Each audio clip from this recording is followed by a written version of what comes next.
നമസ്കാരം. Good morning കേരളത്തിലേക്ക് പ്രിയപ്പെട്ട പ്രേക്ഷകർക്ക് സ്വാഗതം. നല്ലൊരു ദിവസം ആശംസിക്കുകയാണ് എല്ലാവർക്കും.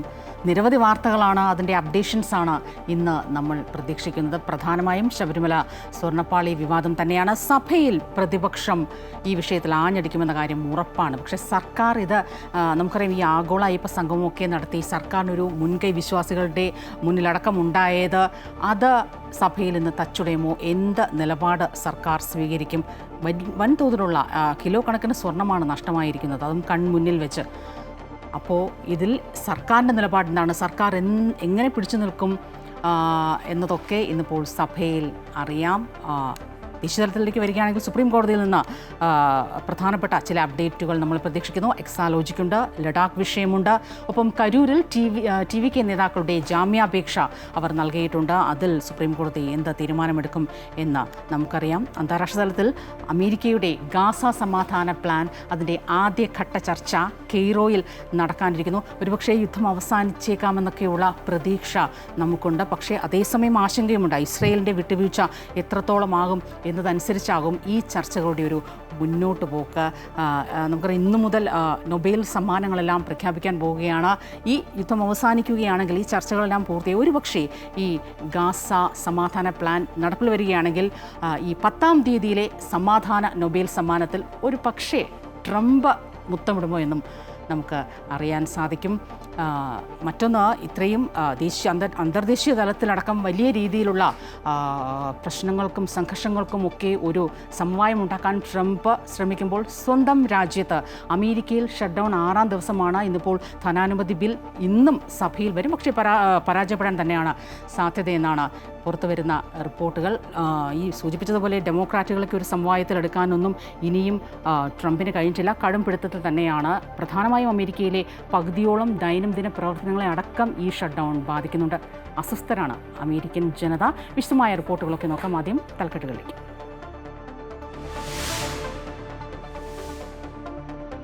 ശബരിമല സ്വർണ്ണപ്പാളി വിവാദം ഇന്ന് നിയമസഭയിൽ ഉന്നയിക്കാൻ പ്രതിപക്ഷം. CBI അന്വേഷിക്കണമെന്ന ആവശ്യം. സർവകലാശാല ഭേദഗതി ബില്ലും ഡിജിറ്റൽ സർവകലാശാല ഭേദഗതി ബില്ലും സഭ പരിഗണിക്കും.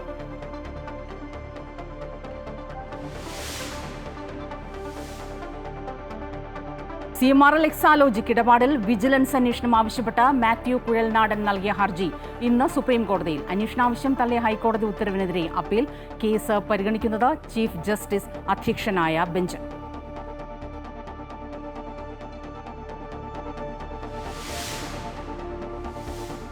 ജയ്പൂരിലെ സവായ് മാൻ സിംഗ് ആശുപത്രിയിൽ തീപിടുത്തം. ICUവിലെ 6 രോഗികൾക്ക് ദാരുണാന്ത്യം. അപകട കാരണം ഷോർട്ട് സർക്യൂട്ട്. മധ്യപ്രദേശിലെ ആളെക്കൊല്ലി കഫ് സിറപ്പിന്റെ വിൽപ്പന തടയാൻ പരിശോധന തുടരുന്നു. കുറിപ്പടിയില്ലാതെ മരുന്ന് നൽകരുതെന്ന നിർദ്ദേശം കർശനമായി നടപ്പിലാക്കുമെന്ന് കേന്ദ്ര ആരോഗ്യ മന്ത്രാലയം.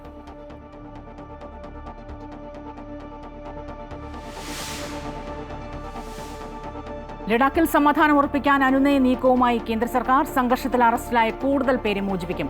സോനം വാങ്ചുക്കിനെ മോചിപ്പിക്കണമെന്നാവശ്യപ്പെട്ടുള്ള ഹർജി ഇന്ന് സുപ്രീം കോടതിയിൽ. അറസ്റ്റും ദേശീയ സുരക്ഷാ നിയമം ചുമത്തിയതും ചോദ്യം ചെയ്ത് നൽകിയ ഭാര്യ ഗീതാഞ്ജലി നൽകിയ ഹർജിയും ഇന്ന് കോടതിയിൽ.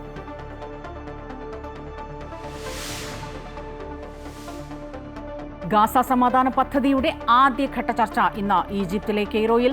ബന്ദികളുടെയും പലസ്തീൻ തടവുകാരുടെയും കൈമാറ്റം മുഖ്യ ചർച്ചാ വിഷയം. ഹമാസിന്റെ പൂർണ്ണ നിരായുധീകരണം എന്ന നിർദ്ദേശത്തിൽ ഇസ്രയേൽ വിട്ടുവീഴ്ചയ്ക്ക് തയ്യാറാകുമോ എന്ന ആശങ്ക. യൂറോപ്പിലുടനീളം പലസ്തീൻ അനുകൂല റാലികൾ. ഗാസയിൽ ആക്രമണം തുടർന്ന് ഇസ്രയേൽ.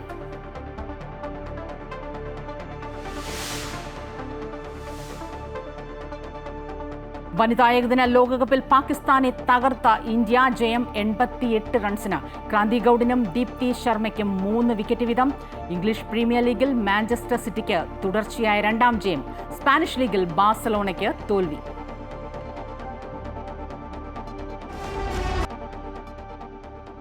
ശബരിമലയിലെ സ്വർണ്ണപ്പാളി വിവാദം ഇന്ന് നിയമസഭയിൽ പ്രതിപക്ഷം ഉന്നയിക്കും. CBI അന്വേഷിക്കണമെന്ന ആവശ്യം ഉന്നയിക്കും. സർവകലാശാല ഭേദഗതി ബില്ലും ഡിജിറ്റൽ സർവകലാശാല ഭേദഗതി ബില്ലും ഇന്ന് സഭയിൽ വരും. വിവരങ്ങളുമായി അൺഫിലിറ്റ് ഡിസൂസ ചേരുകയാണ്. അൺഫിലിറ്റ്, സഭയിൽ നിന്ന് പ്രധാനമായും പ്രതീക്ഷിക്കുന്ന നേരത്തെ സൂചിപ്പിച്ചതുപോലെ ശബരിമല സ്വർണ്ണപ്പാളി വിവാദത്തിൽ സർക്കാരിൻ്റെ നിലപാടുകൾ എന്താണ് എന്നാണ്. പ്രതിപക്ഷം നേരത്തെ തന്നെ ഇക്കാര്യത്തിൽ ഒരു കേന്ദ്ര അന്വേഷണം, CBIയുടെ അന്വേഷണമടക്കം ആവശ്യപ്പെട്ട് രംഗത്ത് എത്തിക്കഴിഞ്ഞു.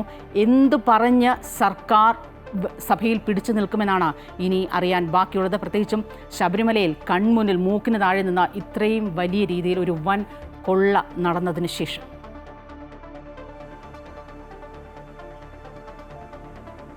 സ്വപ്ന, തീർച്ചയായും ഇന്ന് നിയമസഭയിൽ ശബരിമല വിഷയം തന്നെയാണ് പ്രധാനമായും നിയമസഭയിൽ പ്രതിപക്ഷം ഉന്നയിക്കുക. കാരണം ഒരാഴ്ചത്തെ ഇടവേളയ്ക്ക് ശേഷമാണ് നിയമസഭാ നടപടികൾ ഇന്ന് പുനരാരംഭിക്കുന്നത്. ആ ഒരാഴ്ചക്കാലം, കഴിഞ്ഞ വെള്ളിയാഴ്ചയാണ് സഭാ സമ്മേളനം അവസാനിച്ചത്.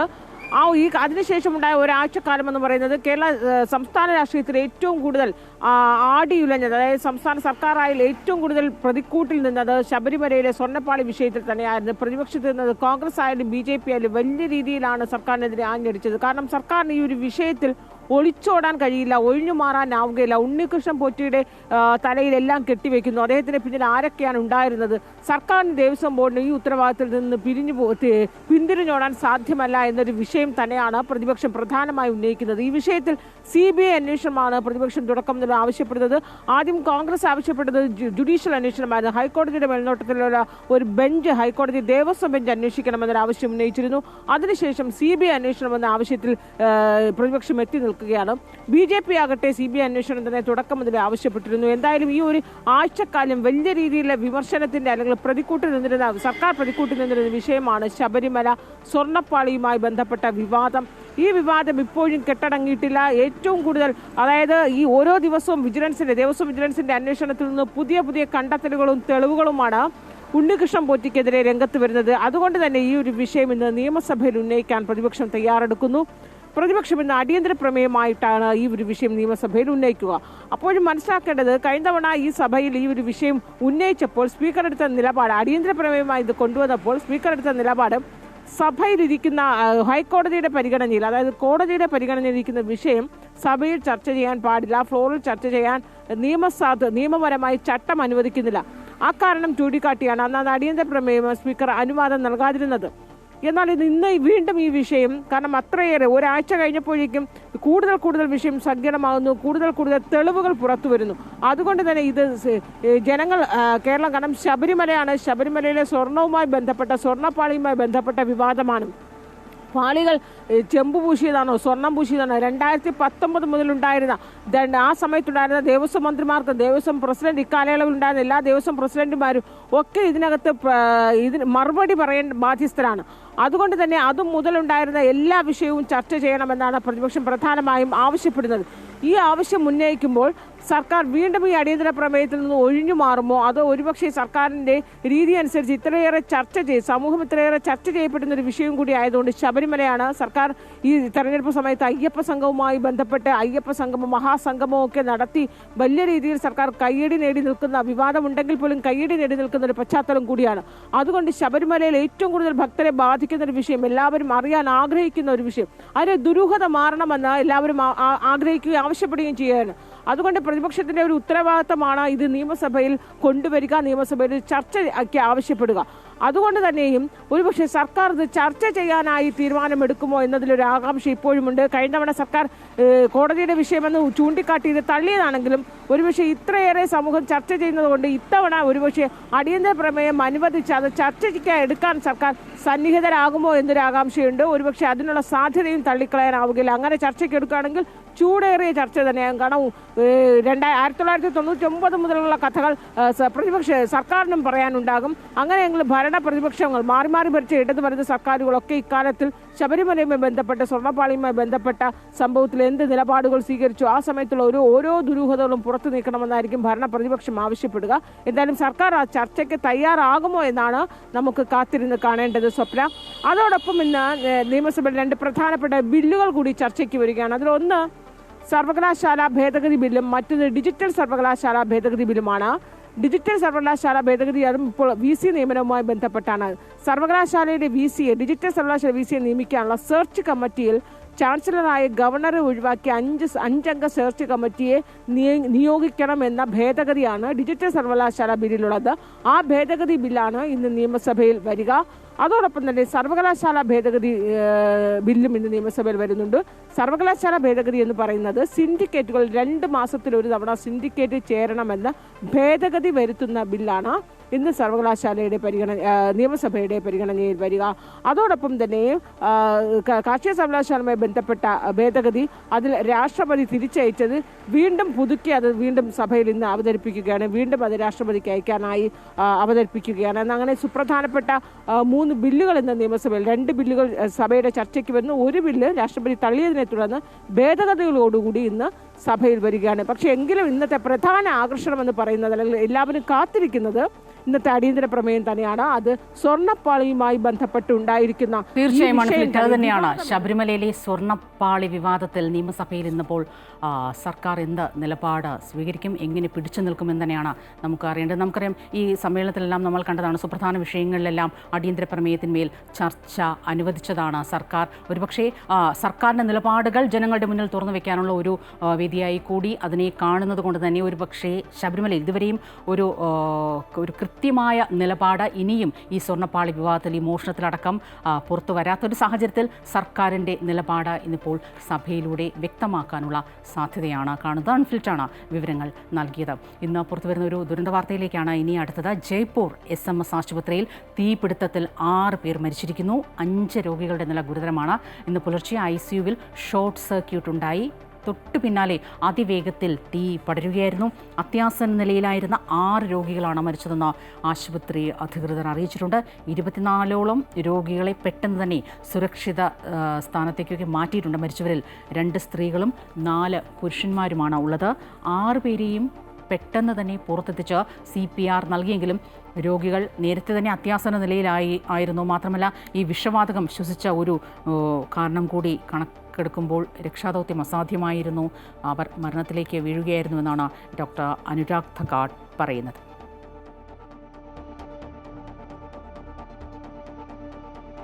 കഫ് സിറപ്പ് വിതരണത്തിൽ ജാഗ്രത കർശനമാക്കി കേന്ദ്ര സർക്കാർ. വിതരണത്തിൽ വീഴ്ച വരുത്തുന്ന കമ്പനികൾക്കെതിരെ കർശന നടപടി സ്വീകരിക്കാൻ സംസ്ഥാനങ്ങൾക്ക് നിർദ്ദേശം.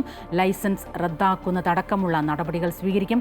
വിവിധ സംസ്ഥാനങ്ങളിൽ പരിശോധനയും കർശനമായി തുടരുന്നുണ്ട്.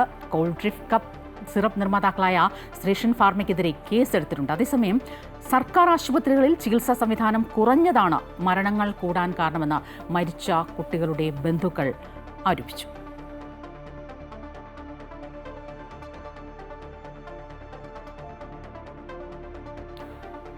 CMRL എക്സാലോജിക് ഇടപാടിൽ വിജിലൻസ് അന്വേഷണം ആവശ്യപ്പെട്ട മാത്യു കുഴൽനാടൻ MLA നൽകിയ ഹർജി സുപ്രീം കോടതി ഇന്ന് പരിഗണിക്കും. അന്വേഷണ ആവശ്യം തള്ളിയ ഹൈക്കോടതി ഉത്തരവിനെതിരെയാണ് അപ്പീൽ നൽകിയിട്ടുള്ളത്. ചീഫ് ജസ്റ്റിസ് BR ഗവായ് അധ്യക്ഷനായ ബെഞ്ചാണ് ഹർജി പരിഗണിക്കുന്നത്. വിവരങ്ങളുമായി KK പ്രശാന്ത് ചേരുകയാണ്. പ്രശാന്ത്, എക്സാലോജിക് ഇന്നിപ്പോൾ വിജിലൻസ് അന്വേഷണം വേണമെന്ന് ആവശ്യപ്പെട്ട് മാത്യു കുഴൽനാടൻ നൽകിയ ഹർജി പരിഗണിക്കുന്നു. നമുക്കറിയാം, നേരത്തെ വിജിലൻസ് കോടതി ഈ ആവശ്യം തള്ളിയതാണ്. ഈ അഴിമതി നിരോധനത്തിൻ്റെ പരിധിയിൽ വരുന്ന കാര്യങ്ങളൊന്നും ഇതിൽ ഉൾപ്പെട്ടിട്ടില്ല എന്ന് കണ്ട വിജിലൻസ് കോടതിയും സമാനമായ ഒരു നിലപാട് തന്നെ ഉന്നയിച്ചായിരുന്നു ഹൈക്കോടതിയും ഇത് തള്ളിയത്. ഇപ്പോൾ സുപ്രീം കോടതിയിലേക്ക് എത്തുമ്പോൾ മാത്യു കുഴൽനാടൻ്റെ പ്രതീക്ഷ എന്താണ്? കോടതിയുടെ നിലപാട് എന്തായിരിക്കും?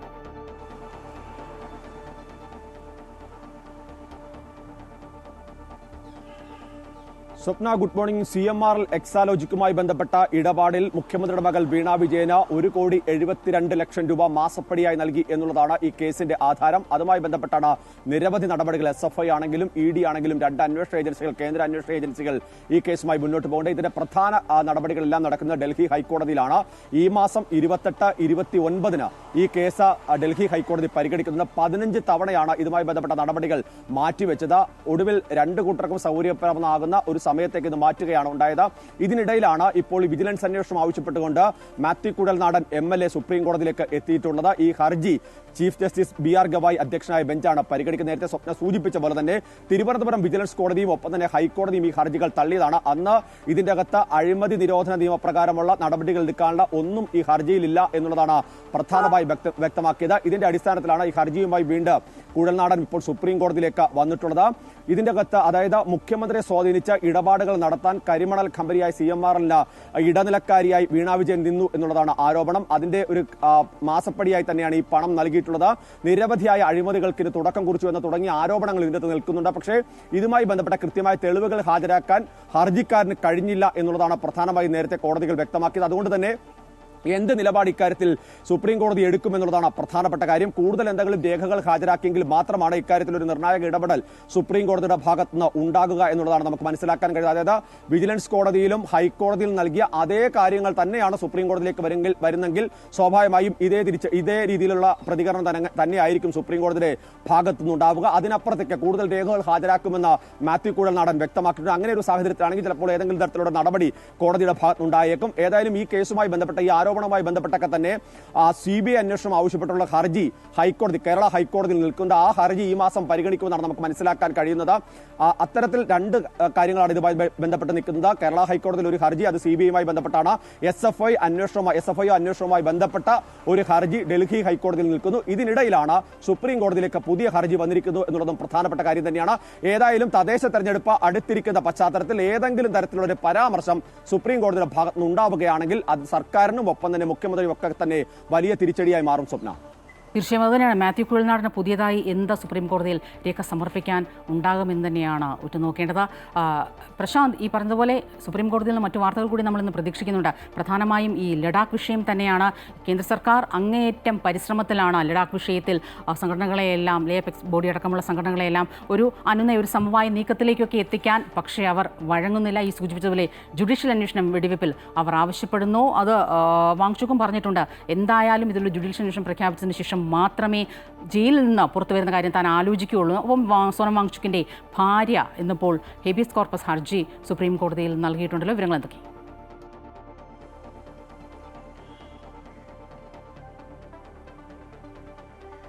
സ്വപ്ന, ലഡാക്ക് സംഘർഷത്തിൽ സംഘടനകളല്ലേ, അപ്പെക്സ് ബോഡി ആണെങ്കിലും കാർഗിൽ ഡെമോക്രാറ്റിക് അലയൻസ് ആണെങ്കിലും ഈ രണ്ട് സംഘടനകളെ അനുനയിപ്പിക്കാനുള്ള നീക്കം കേന്ദ്ര സർക്കാരിന്റെ ഭാഗത്ത് നിന്ന് അതിശക്തമായി തന്നെ മുന്നോട്ട് പോകുന്നു. എത്രയും പെട്ടെന്ന് ഇവരെ സംഘടിപ്പിച്ച് അല്ലെങ്കിൽ ഇവർക്കൊപ്പം നിന്നുകൊണ്ട് ചർച്ചയിലേക്ക് പോവുകയും പ്രശ്നപരിഹാരം സാധ്യമാക്കുക എന്നുള്ളതാണ് കേന്ദ്ര സർക്കാർ ഉദ്ദേശിക്കുന്നത്. നാളെ ഇത് സംബന്ധിച്ചൊരു ചർച്ച കേന്ദ്ര സർക്കാർ ഉദ്ദേശിക്കുകയും ചെയ്യുന്നുണ്ട്. പക്ഷേ ഇതിന്റെ പ്രാഥമിക ചർച്ചകളിൽ പോലും ഇതുവരെ ഈ സംഘടനകൾ പങ്കെടുത്തിട്ടില്ല എന്നുള്ളതാണ് പ്രധാനപ്പെട്ട കാര്യം.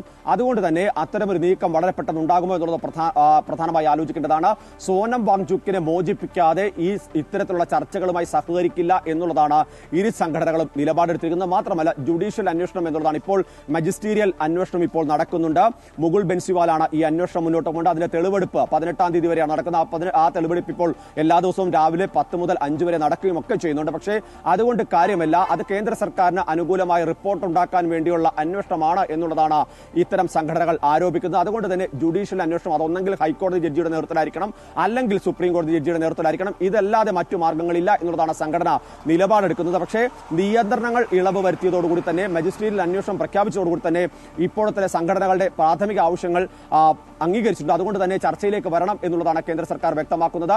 അതേസമയം തന്നെ സോനം വാങ്ചുക്ക് പറയുന്നത് ഈ അന്വേഷണം മുന്നോട്ട് പോകട്ടെ, താൻ ജയിലിൽ കിടന്നത് അത് ആദ്യ ഘട്ടത്തിൽ തന്നെ ജോധ്പൂർ ജയിലിലേക്ക് പോകുമ്പോൾ സോനം വാങ്ചുക്ക് പറഞ്ഞത് അത് തന്നെയാണ്. ജയിലിൽ കിടക്കുന്നതാണ് തനിക്ക് നല്ലത്, കാരണം സത്യം തെളിയാൻ അത് ഗുണകരമാകും എന്നുള്ളതാണ് വാങ്ചുക്ക് പറഞ്ഞത്. അതിനിടയിലാണ് തന്നെയാണ് സോനം വാങ്ചുക്കിന്റെ ഭാര്യ ഹേബിയസ് കോർപ്പസ് ഹർജി സുപ്രീം കോടതിയിൽ നൽകിയിട്ടുള്ളത്. ആ ഹർജി ഇത് പരിഗണിക്കുന്നുണ്ട്. ആ ഘട്ടത്തിൽ എന്ത് നിലപാട് കേന്ദ്ര സർക്കാരും ഒപ്പം തന്നെ ലഡാക്ക് ഭരണകൂടവും എടുക്കുമെന്നുള്ളതാണ് പ്രധാനപ്പെട്ട കാര്യം. വാങ്ചുക്കിനെതിരെ കൃത്യമായ തെളിവുകളുണ്ട്. അതിന്റെ അടിസ്ഥാനത്തിലാണ് ഇത്തരം നിയമ നടപടിയിലേക്ക് കടന്നത് എന്നുള്ളതാണ് കേന്ദ്ര സർക്കാർ വ്യക്തമാക്കുന്നത്. മാത്രമല്ല അവിടെ പ്രകോപനം സൃഷ്ടിക്കാൻ ആവശ്യമായ നടപടികൾ, അതിന് എണ്ണ പകർന്നതൊക്കെ തന്നെ വാങ്ചുക്കാണ് എന്നുള്ളതാണ് കേന്ദ്ര സർക്കാർ നിലപാടെടുത്തിരിക്കുന്നത്. സ്വപ്ന, തീർച്ചയായും സുപ്രീം കോടതിയിൽ നിന്ന് ഇന്നിപ്പോൾ ലഡാക്ക് വിഷയത്തിൽ എന്ത് നിലപാടുകൾ പുറത്തു വരും എന്ന് ഇവർ ഉറ്റുനോക്കുന്നു. നിർണായകമാണ് ആ നിലപാടുകൾ. പ്രശാന്ത്, ഞാൻ മണിപ്പൂരിലേക്കൊന്ന് വരികയാണെങ്കിൽ നമുക്കറിയാം ഈ പ്രധാനമന്ത്രിയുടെ സന്ദർശനത്തിന് ശേഷം മണിപ്പൂരിന് കുറച്ചുകൂടി ഒരു രാഷ്ട്രീയ പ്രാധാന്യം പ്രത്യേകിച്ച് BJPയിൽ കൂടിയിരിക്കുകയാണ് എന്ന് വേണം നമുക്ക് മനസ്സിലാക്കേണ്ടത്. ഈ പറഞ്ഞതുപോലെ സർക്കാർ രൂപീകരണം എന്ന ആവശ്യം BJP ശക്തമാക്കിയിരിക്കുന്നു. നമുക്കറിയാം കേന്ദ്രഭരണമാണെങ്കിൽ കൂടി ആ നിയമസഭ പിരിച്ചുവിട്ടിട്ടില്ല. ആ ഒരു കാര്യം മുന്നിൽ വെച്ച്, അതായത് ഇപ്പോൾ സമാധാനമാണ് മണിപ്പൂരിൽ ആഗ്രഹിക്കുന്നതെങ്കിൽ അവിടെ ഒരു സ്ഥിരമായ സർക്കാർ ആവശ്യമാണ്. അതുകൊണ്ട് സർക്കാരിനെ പുനരുജ്ജീവിപ്പിക്കണമെന്നാണ് ബീരേൻ സിംഗ് ഉൾപ്പെടെയുള്ളവർ പറയുന്നത്. എന്തായിരിക്കും ഇക്കാര്യത്തിൽ BJPയുടെ ഒരു നിലപാട്? പ്രത്യേകിച്ച് ഇദ്ദേഹം ഡൽഹിയിലൊക്കെ ക്യാമ്പ് ചെയ്ത് പ്രധാനമന്ത്രി നദ്ദ, അമിത്ഷാ അടക്കമുള്ളവരെല്ലാം കാണുന്നുമുണ്ട്.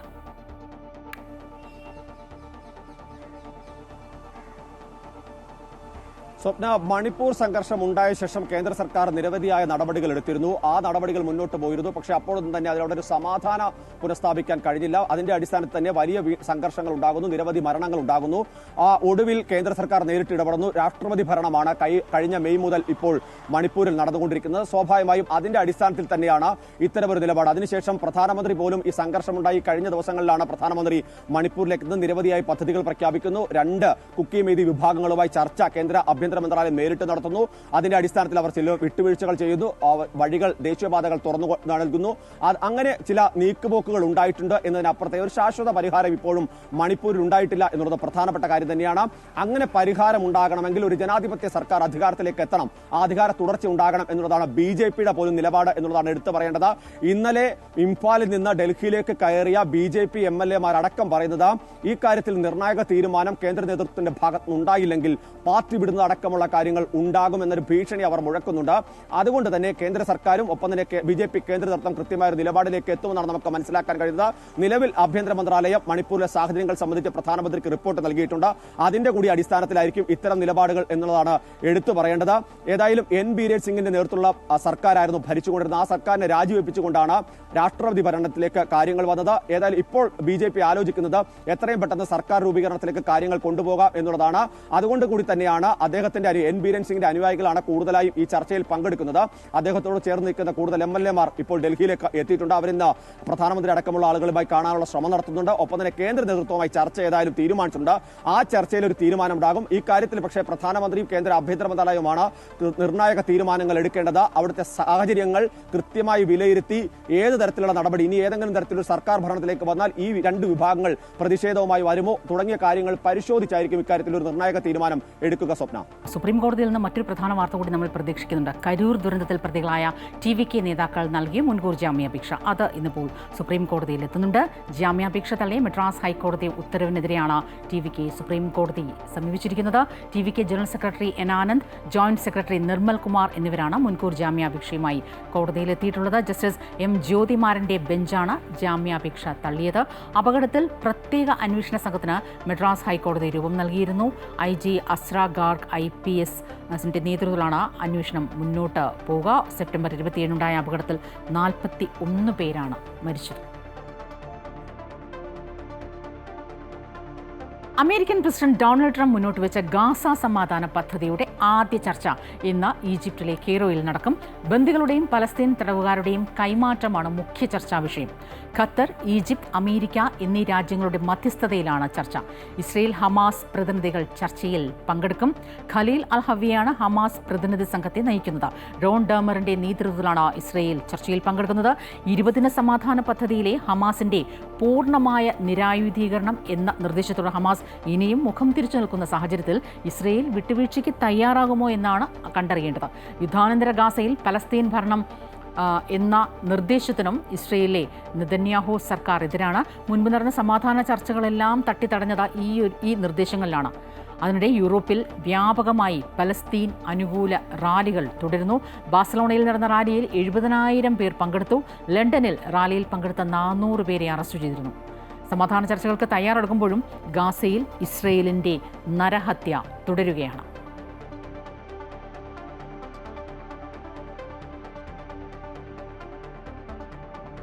9 വയസ്സുകാരിയുടെ കൈ മുറിച്ചുമാറ്റിയ സംഭവത്തിൽ ഡോക്ടർമാരുടെ ഭാഗത്ത് പിഴവ് സംഭവിച്ചിട്ടില്ലെന്ന അന്വേഷണ റിപ്പോർട്ട് പുറത്തു വന്നതിന് പിന്നാലെ നിയമ നടപടികളുമായി മുന്നോട്ടു പോകാനൊരുങ്ങി കുട്ടിയുടെ കുടുംബം.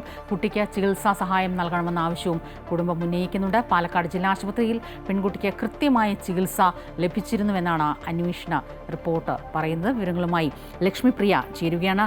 ലക്ഷ്മി, ഈ പറഞ്ഞതുപോലെ വളരെ വിചിത്രമായിരുന്നു ആ DMOയ്ക്ക് സമർപ്പിക്കാനുള്ള ആ റിപ്പോർട്ട്. പാലക്കാട് ആശുപത്രിയിൽ വെച്ച് കൃത്യമായ മരുന്നും ചികിത്സാ സംവിധാനങ്ങളും എല്ലാം നൽകി പിന്നീട് എന്ത് സംഭവിച്ചു എന്നറിഞ്ഞില്ല. കുട്ടിയുടെ കൈ അഴുകിയത് എങ്ങനെയാണ് എന്നറിഞ്ഞില്ല. ഈ ഞരമ്പുകളിലേക്കുള്ള രക്തയോട്ടം, ഇതിനെക്കുറിച്ചൊന്നും യാതൊരു പരാമർശവും ഇല്ലാത്ത ഒരു DMO റിപ്പോർട്ട്. അതിന് KGMOയുടെ ഒരു പിന്തുണ കൂടി ഉണ്ട് എന്നറിയുമ്പോഴാണ് നമുക്ക് കൂടുതൽ സങ്കടമാകുന്നത്. എന്തായാലും ആ റിപ്പോർട്ട് സമർപ്പിച്ചതിന് പിന്നാലെ ഈ കുട്ടിയുടെ അമ്മ പറഞ്ഞിട്ടുണ്ടായിരുന്നു നിയമ നടപടിയുമായി മുന്നോട്ട് പോകുമെന്ന്. അവർ ഈ നടപടികളിലേക്കൊക്കെ ഇറങ്ങിക്കഴിഞ്ഞു. സ്വപ്ന ഏതായാലും കഴിഞ്ഞ മാസം 24-ാം തീയതിയാണ് വീട്ടിൽ കളിച്ചുകൊണ്ടിരിക്കുന്ന കുട്ടിയുടെ കൈ ഒടിക്കുന്നത്. ഇതേ തുടർന്നാണ് പാലക്കാട് ജില്ലാ ഹോസ്പിറ്റലിൽ പ്രവേശിപ്പിക്കുന്നത്. ഇതേ തുടർന്ന് കുട്ടിക്ക് പ്ലാസ്റ്റർ ഇടുകയായിരുന്നു. എന്നാൽ കുറച്ച് ദിവസങ്ങൾക്കുള്ളിൽ തന്നെ കുട്ടിക്ക് ചെറിയ വേദന അനുഭവപ്പെട്ടിരുന്നു. ഇതേ തുടർന്ന് കുട്ടിയെ ആശുപത്രിയിൽ പ്രവേശിപ്പിച്ചപ്പോൾ 5 ദിവസത്തിന് ശേഷം പ്ലാസ്റ്റർ അഴിക്കാൻ വേണ്ടി ഹോസ്പിറ്റലിലേക്ക് എത്തിയാൽ മതിയെന്നാണ് ആശുപത്രി അധികൃതർ അടക്കം അറിയിച്ചത്. ഇതേ തുടർന്ന് കുട്ടിയെ വീണ്ടും ഹോസ്പിറ്റലിൽ പ്രവേശിപ്പിച്ചപ്പോഴാണ് കുട്ടിയുടെ രക്തയോട്ടം നിലച്ച നിലയിലും അതുപോലെ തന്നെ കൈ അഴുകിയ നിലയിലും കണ്ടെത്തിയത്. ഇതേ തുടർന്ന് മെഡിക്കൽ കോളേജിലേക്ക് മാറ്റി കൈയിന്റെ മറ്റു ഭാഗങ്ങൾ നീക്കം ചെയ്യുകയായിരുന്നു.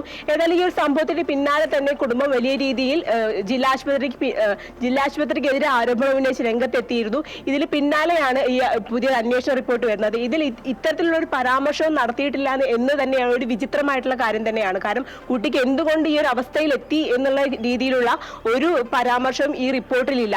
ആശുപത്രിയുടെ ഭാഗത്ത് നിന്ന് വലിയ രീതിയിൽ പിഴവ് സംഭവിച്ചിട്ടില്ല എന്ന് മാത്രം സൂചിപ്പിച്ചുകൊണ്ടുള്ള ഒരു അന്വേഷണ റിപ്പോർട്ടാണ് പുറത്തു വന്നിരിക്കുന്നത്. അതുകൊണ്ട് തന്നെയാണ് ഈ ഒരു അന്വേഷണ റിപ്പോർട്ടിന് പിന്നാലെ നിയമ നടപടികൾ സ്വീകരിക്കാൻ കുടുംബം തയ്യാറായിരിക്കുന്നത്. ഏതായാലും ആ ഒരു പ്രധാനപ്പെട്ട കാര്യം ഉന്നയിക്കുന്നത് ഇതിൽ ആരെയൊക്കെയോ സംരക്ഷിക്കാൻ വേണ്ടിയിട്ടുള്ളതാണ് ഈ ഒരു പ്രാഥമിക അന്വേഷണ റിപ്പോർട്ട്. ഏതായാലും നിയമ നടപടികളുമായി മുന്നോട്ട് പോകും. അതുപോലെ തന്നെ കുട്ടിക്ക് ചികിത്സാ സഹായം നൽകണം എന്നുള്ള ആവശ്യം തന്നെയാണ് അവർ പ്രധാനമായും ഉന്നയിക്കുന്നത്. ഏതായാലും എന്തുകൊണ്ടാണ് ഇത്തരത്തിലൊരു അനാസ്ഥ സംഭവിച്ചത് എന്ന അടക്കമുള്ള കാര്യങ്ങൾ അവർ ചോദിക്കുന്നുണ്ട്. അത് ഈ ഒരു സംഭവം നടന്നതിന് പിന്നാലെ തന്നെ അവർ അത് ചോദിക്കുന്നുണ്ട്. ഏതായാലും എത്രയും പെട്ടെന്ന് ഈ ഒരു സംഭവത്തിൽ നടപടി വേണം എന്ന് തന്നെയാണ് കുടുംബം ആരോപിക്കുന്നത്. ഇതുമായി ബന്ധപ്പെട്ട കൂടുതൽ കാര്യങ്ങൾ ഇനി കുറച്ച് ദിവസങ്ങൾക്കുള്ളിൽ തന്നെയായിരിക്കും പുറത്തു വരിക. സ്വപ്ന.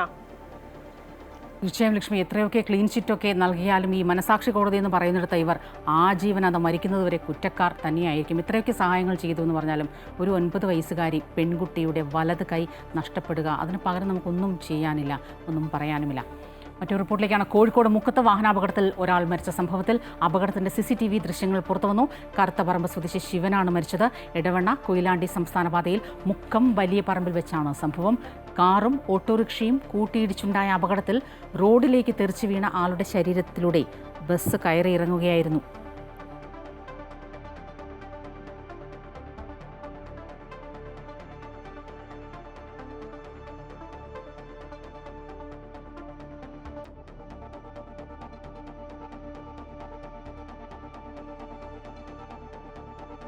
പലീക്കര ടോൾ പിരിവ് പുനരാരംഭിക്കുന്നതിൽ ഹൈക്കോടതി തീരുമാനം. ഇന്ന് മുരിങ്ങൂർ ഭാഗത്ത് റോഡിന്റെ വശം ഇടിഞ്ഞു താഴ്ന്നത് പരിഹരിക്കാൻ സ്വീകരിച്ച നടപടികളിൽ ഇന്ന് ജില്ലാ കളക്ടർ ഹൈക്കോടതിയിൽ റിപ്പോർട്ട് സമർപ്പിക്കും. വിവരങ്ങളുമായി ഹരീഷ് ചേരുകയാണ്. ഹരീഷ്, ഇന്നിപ്പോൾ ടോൾ പിരിവ് പുനരാരംഭിക്കുന്നത് സംബന്ധിച്ച് തീരുമാനമെടുക്കാനിരിക്കെ എന്താണ് ഈ കളക്ടറുടെ റിപ്പോർട്ടിൽ എന്ത് നടപടികൾ സ്വീകരിച്ചു എന്നാണ് കളക്ടർ കോടതിയിൽ വ്യക്തമാക്കുക? സ്വപ്ന, ഏറ്റവും സുപ്രധാന ഒരു കാര്യമാണ് ഇന്ന് കോടതി പരിഗണിക്കുന്നത്. ഇപ്പോൾ നമുക്കറിയാം, ഈ ഒരു ടോൾ പിരിവ് പാലിയേക്കറ്റി വെച്ച സാഹചര്യം ഉണ്ടായിരുന്നു. കഴിഞ്ഞ തവണയും ഇത്തരത്തിൽ ഹർജി പരിഗണിച്ചപ്പോൾ കോടതി പറഞ്ഞത് ഈ തകർന്നു വീണ സർവീസ് റോഡുകൾ അടക്കം അത് പുനർനിർമ്മിച്ചാൽ മാത്രം, അതിനുശേഷം മാത്രം ഈ ടോള് പുനരാരംഭിച്ചാൽ മതി എന്നുള്ളൊരു കാര്യം പറയുകയുണ്ടായിരുന്നു. കളക്ടർ അടക്കം ആ ഒരു കാര്യത്തിൽ കൃത്യത നൽകിയിരുന്നു. എത്രയും പെട്ടെന്ന് തന്നെ ഈ ഒരു റോഡുകളെല്ലാം പുനർനിർമ്മിച്ച് അത് ഗതാഗത യോഗ്യമാക്കും, അതിനുശേഷം മാത്രം ഈ ടോൾ പിരിവിലേക്ക് കടന്നാൽ മതിയെന്ന് കളക്ടർ അടക്കം പറഞ്ഞിരുന്നു. കഴിഞ്ഞ ആൾക്ക് മുൻതരത്തിൽ പുതുതായി നിർമ്മിച്ച സർവീസ് റോഡ് മുരിങ്ങൂരിൽ 15 അടി താഴ്ചയിലേക്ക് വീഴുന്ന സാഹചര്യം ഉണ്ടായത്. വാഹനങ്ങളടക്കം നിരന്ന ഈ ഒരു സർവീസ് റോഡാണ്, പെട്ടെന്ന് പുതിയ റോഡാണ്, അത് 15 അടിയോളം താഴ്ചയിലേക്ക് വീണത്. ഇത് വലിയ പ്രതിഷേധത്തിന് ഇടയാക്കിയിരുന്നു. ഈ ഒരു നിർമ്മാണ പ്രവർത്തനങ്ങളെ അല്ലെങ്കിൽ ഉറപ്പില്ലാത്ത നിർമ്മാണ പ്രവർത്തനങ്ങളാണ് നടത്തുന്നതെന്നടക്കമുള്ള കാര്യങ്ങൾ പറഞ്ഞിരുന്നു. ഒരു മഴ പെയ്തതോടുകൂടി തന്നെ ഈ പുതിയ സർവീസ് റോഡ് ഇടിഞ്ഞു വീണത് വലിയ രീതിയിലുള്ള പ്രതിഷേധത്തിനടക്കം ഇടയാക്കിയ ഒരു സാഹചര്യം ഉണ്ടായിരുന്നു.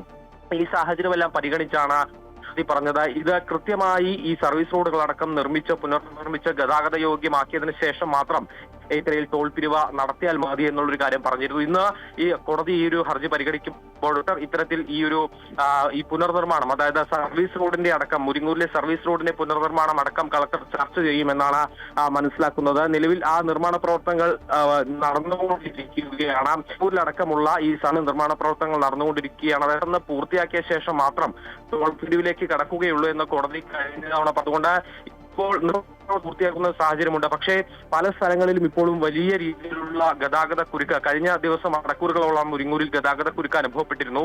ഈ ഗതാഗത കുരുക്കിനടക്കം ശാശ്വത പരിഹാരം കാരണം, അതായത് ബദൽ പാതയടക്കം സംവിധാനമടക്കം ശരിയല്ല എന്നുള്ളൊരു ആക്ഷേപം ജനങ്ങളുടെ ഭാഗത്തുനിന്നും അതുപോലെ തന്നെ ഈ ഒരു പരാതിക്കാരുടെ ഭാഗത്തുനിന്നും വരുന്നുണ്ട്. അതുകൊണ്ട് ബദൽ പാതയടക്കം ശരിയാക്കിയ തീർച്ചയായും ഹരീഷ്, കഴിഞ്ഞ ദിവസങ്ങളിലൊക്കെ നമ്മൾ റിപ്പോർട്ടുകളിൽ കണ്ടതാണ് വലിയ രീതിയിലുള്ള ഗതാഗത കുരുക്ക് തന്നെയാണ് അനുഭവപ്പെടുന്നത്. എന്തായാലും പാലിക്കര ടോൾ പിരിവ് പുനരാരംഭിക്കുന്നതിൽ ഹൈക്കോടതി ഇന്ന് തീരുമാനമെടുക്കും. ഈ ജില്ലാ കളക്ടർ എന്ത് നടപടികൾ സ്വീകരിച്ചു എന്നടക്കമുള്ള കാര്യങ്ങൾ അത് സംബന്ധിച്ച റിപ്പോർട്ടും ഇന്നിപ്പോൾ കോടതിയിൽ സമർപ്പിക്കും. സംസ്ഥാനത്ത് പങ്കാളിത്ത പെൻഷൻ ഒഴിവാക്കി സ്റ്റാറ്റ്യൂട്ടറി പെൻഷൻ പുനഃസ്ഥാപിക്കണമെന്ന വാഗ്ദാനം അധികാരത്തിലേറി 9 വർഷം കഴിഞ്ഞിട്ടും സർക്കാർ പാലിച്ചില്ല. സർക്കാർ നൽകിയ ഉറപ്പ് പാലിക്കണമെന്ന് ജീവനക്കാർ ആവശ്യപ്പെടുകയാണ്. പങ്കാളിത്ത പെൻഷൻ വഴി കിട്ടുന്നത് തുച്ഛമായ തുകയാണ്. വിരമിച്ചവർക്ക് ആനുകൂല്യങ്ങളും കിട്ടുന്നില്ലെന്ന് പരാതിയുണ്ട്. 2013 ഏപ്രിൽ 1 മുതൽ സർവീസിൽ പ്രവേശിച്ചവരെയാണ് പങ്കാളിത്ത പെൻഷൻ പദ്ധതിയിൽ ഉൾപ്പെടുത്തിയത്. അതിനുശേഷം ഇടതുപക്ഷം ഭരണത്തിലേറി 9 വർഷം പിന്നിട്ടിട്ടും പങ്കാളിത്ത പെൻഷൻ പിൻവലിച്ചില്ലെന്ന് മാത്രമല്ല, ആനുകൂല്യങ്ങൾ തടഞ്ഞ് ദ്രോഹിക്കുകയാണെന്നും വിരമിച്ച ജീവനക്കാർ ആരോപിക്കുന്നു. ശമ്പളത്തിന്റെ 10% നാഷണൽ പെൻഷൻ സ്കീമിൽ നിക്ഷേപിക്കുന്നുണ്ട്. തുല്യമായ തുക സർക്കാരും നൽകും. ഈ വിഭാഗത്തിലുള്ള ജീവനക്കാരുടെ പെൻഷൻ പ്രായം 60ആയും വർദ്ധിപ്പിച്ചിരുന്നു. പെൻഷൻ ഭാരം ലഘൂകരിക്കുന്നതിനായി കേന്ദ്ര സർക്കാരും വിവിധ സംസ്ഥാന സർക്കാരുകളും സ്വീകരിച്ച നടപടിയെ തുടർന്നാണ് സംസ്ഥാനത്തും പങ്കാളിത്ത പെൻഷൻ പദ്ധതി നടപ്പാക്കിയത്. പങ്കാളിത്ത പെൻഷനിൽ 10% സർക്കാർ വിഹിതമുള്ളൂ. വിരമിച്ച ശേഷം നല്ലൊരു ശതമാനം ജീവനക്കാർക്കും നാമമാത്രമായ പെൻഷനേ ലഭിക്കുന്നുള്ളൂ.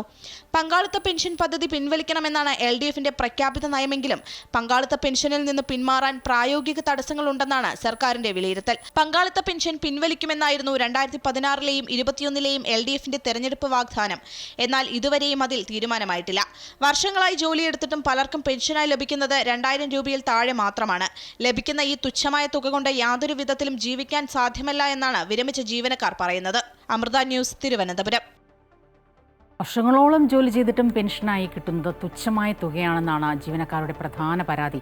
പെൻഷനായി കിട്ടുന്ന തുക കൊണ്ട് ജീവിതം എങ്ങനെയും തള്ളി നീക്കാൻ സാധിക്കില്ലെന്നും എത്രയും പെട്ടെന്ന് പങ്കാളിത്ത പെൻഷൻ ഒഴിവാക്കി സ്റ്റാറ്റ്യൂട്ടറി പെൻഷൻ പുനഃസ്ഥാപിക്കണമെന്നുമാണ് ഇവരുടെ ആവശ്യം. ഈ NPS-കാരന് മറ്റൊരു കടയിൽ പോയാൽ OPS-കാരന് അരി വാങ്ങുമ്പോൾ NPS-കാരന് NPS-കാരൻ്റെ കാർഡ് കാണിച്ചു കൊടുത്താൽ 1 കിലോ അരി കിട്ടില്ല. ഒരു 900 അല്ലെ 1000-ന് ചോട പെൻഷനുള്ള ഒരാൾ എങ്ങനെ മരുന്ന് വാങ്ങും, എങ്ങനെ അരി വാങ്ങും? ഈ കേരളം മാത്രമാണ് DCRG പോലും കൊടുക്കാത്തത്. എല്ലാ ഓണത്തിനും SNPSC-കാർ തരുന്ന കിറ്റാണ് ഞങ്ങളുടെ ഓണത്തിൻ്റെ പട്ടിണി മാറ്റുന്നത്. ആ ഒരു സ്ഥിതിയിലേക്ക് ഞങ്ങൾ എത്തിയപ്പോൾ ഈ വേദന ഞങ്ങൾ ആരോടാ പറയേണ്ടത്? ഒരുപാട് പൈസയൊന്നും വേണ്ട. ഞങ്ങൾ ഒരു നേരത്തെ ഭക്ഷണത്തിന്, ഒരു നേരത്തെ മരുന്നിന് വേണ്ടി മാത്രമാണ് നമ്മൾ പൈസ ചോദിക്കുന്നത്. ഭൂട്ടാൻ വാഹന കള്ളക്കടത്തിലെ കസ്റ്റംസ് നടപടിക്കെതിരെ നടൻ ദുൽഖർ സൽമാൻ നൽകിയ ഹർജി ഇന്ന് ഹൈക്കോടതിയിലെത്തും. വാഹനം വാങ്ങിയത് നിയമാനുസൃതമെന്നും കസ്റ്റംസ് നടപടി നിർത്തിവെക്കണമെന്നുമാണ് ആവശ്യം. അതേസമയം അന്വേഷണ പുരോഗതി കസ്റ്റംസ് ഇന്ന് ഹൈക്കോടതി അറിയിക്കും. വിശദാംശങ്ങളുമായി അഡ്വക്കേറ്റ് രാജേഷ് ചേരുകയാണ്. രാജേഷ്, അന്വേഷണ പുരോഗതി അറിയിക്കാനിരിക്കുകയാണ് ഹൈക്കോടതിയിൽ കസ്റ്റംസ്. ഇന്നിപ്പോൾ ദുൽഖർ സൽമാൻ തന്റെ ഹർജിയിൽ എന്തൊക്കെ കാര്യങ്ങളാകും കോടതിയെ ബോധിപ്പിക്കുക? ദുൽഖർ ഹർജിയിൽ ബോധിപ്പിച്ചിട്ടുള്ളത്, ഇത് കസ്റ്റംസ് പറയുന്നത് പോലെയല്ല.